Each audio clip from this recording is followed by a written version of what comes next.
Evening పిల్లలు వచ్చేసరికి snacks చేద్దామని ఇంకా సేమియా కేసరి అయితే చేస్తున్నానండి. సేమియా కేసరి కోసం ముందలుగా ప్యాన్లో నెయ్యి వేసుకుని జీడిపప్పులు కిస్మిస్లు అయితే వేయించుకున్నానండి. దోరగా జీడిపప్పులు అదిగోండి అలా కలర్ వచ్చే వరకు వేయించుకోవాలి, మాడకూడదు, మాడితే బాగోవు. ఇంకా అలా వేయించినాక కిస్మిస్లు కూడా అయితే అవన్నీ తీసేసుకుంటున్నానండి. జీడిపప్పులు తర్వాత కిస్మిస్లు కూడా అయితే వేసి అలాగా వేయించుకోవాలండి. అవి కూడా మాడకూడదు, చక్కగా గోల్డ్ కలర్ వచ్చేదాకా వేయించుకుంటే బాగుంటాయి. ఇదిగోండి అలా పొంగుతాయి కదా, అప్పుడైతే తీసేసుకోవాలి, లేకపోతే మాడిపోతాయి. మిస్సులు కూడా తీసుకుని పక్కన పెట్టుకున్నాక అదే గిన్నెలో ఒక గ్లాసుడు సేమియా అయితే తీసుకున్నానండి. కొలతకి ఒక గ్లాసు సేమియా తీసుకుని వేయించుకుంటున్నాను. అదే నేతిలో సేమియాలు కూడా బాగా వేయించుకోవాలండి, పచ్చివాసన పోయేలాగా వేయించుకుని అప్పుడు తీసుకోవాలి. అదిగోండి అలా గోల్డ్ కలర్ వచ్చే వరకు అయితే వేయించుకోవాలి, బాగుంటుంది అప్పుడు సేమియా కేసరి.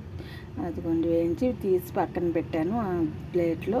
దాంట్లోనే మళ్ళీ ఒక గ్లాస్కి ఒక గ్లాసున్నర నీళ్ళు అయితే పోసుకుంటానండి నేను. పొడి పొడి మంట వస్తుంది. అదిగోండి ఫుల్గా పోయిను 1.5 పోస్తాను. తర్వాత నీళ్ళు మరిగినాక సేమియాలను అయితే దాంట్లో వేసి కొంతసేపు ఉడకనివ్వాలండి.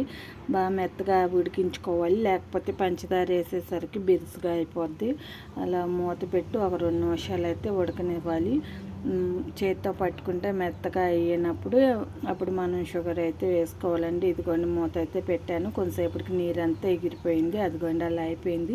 ఇప్పుడు మొత్తం కదుపుకొని ఉండలు లేకుండా అయితే అప్పుడు పంచదార అయితే వేసుకోవాలండి. గ్లాసు సేమియా కదండి, ఒక అర గ్లాసు పంచదార అయితే సరిపోద్దండి సగానికి పంచదార. అదిగోండి ఈ విధంగా అయితే తీసుకున్నాను నేను, చక్క కరెక్ట్గా సరిపోయింది.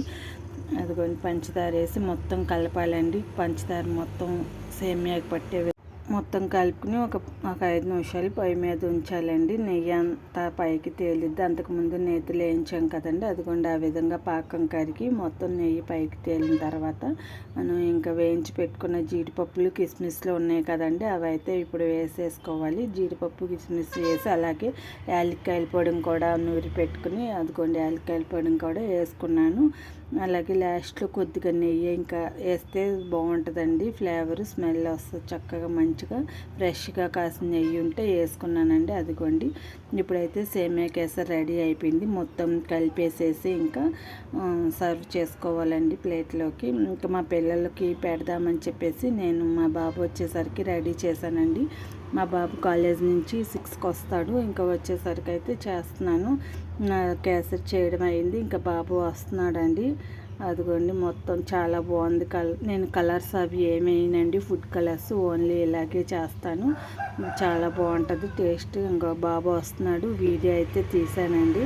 బాబు వచ్చేటప్పుడు ఇటు సైడ్ ఉన్న అబ్బాయి మా అబ్బాయి ఇంకా వస్తున్నాడు, పెద్ద బాబు వాళ్ళ ఫ్రెండ్ అండి తను. ఇంక ఇద్దరు కలిసే వస్తారు, రోజు కలిసే వెళ్తారు. వస్తున్నాడు. ఇంకా బాబు ఫ్రెష్ అయినాక బాబుకి సేమియా కేసరి అయితే పెట్టాను. వీడియో నచ్చితే లైక్ చేయండి, సబ్స్క్రైబ్.